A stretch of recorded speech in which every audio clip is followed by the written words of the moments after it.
va o'sha musobaqani haqqoniyligini ta'minlashga javobgar sifatida belgilanishgan. Mana hozir sport musobaqalarining haqqoniy o'tkazilishi haqida so'z boshladingiz va umuman ana shunday musobaqalarda bevosita hakamlik masalasi har doim eng muhim jihat hisoblanadi.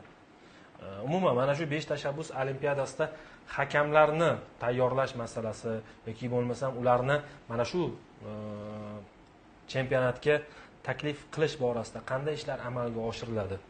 Bevosita professional hakamlarga murojaat qilinadimi yoki o'sha sport maktablaridagi mutaxassislarning o'zlari bu vazifani bajarishadimi? Yo'q, professional hakamlarga murojaat qilinmaydi.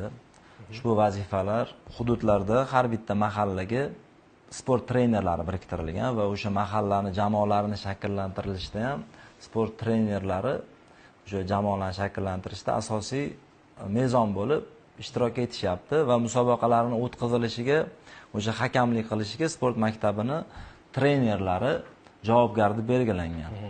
Sektor bosqichi va tuman bosqichida g'oliblikni egallab, viloyat bosqichiga kelganda professional hakamligi beriladi. Tushunarli. Rahmat.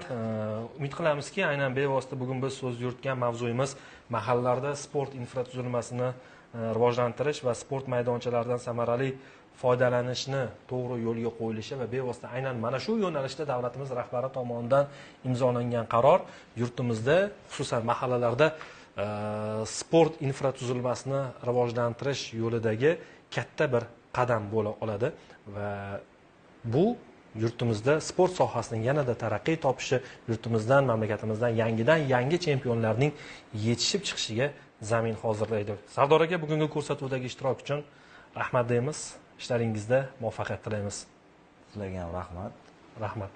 Qadrli yurtdoshlar, eslatib o'taman, studiyamizning bugungi mehmoni Toshkent viloyati Yoshlar siyosati va sport bosh boshqarmasi bo'lim boshlig'i Sardor Abduqahhorov bo'ldilar. Yana dolzarb va qiziqarli mavzularda mushohada yuritguncha xayr, sog', omon bo'ling.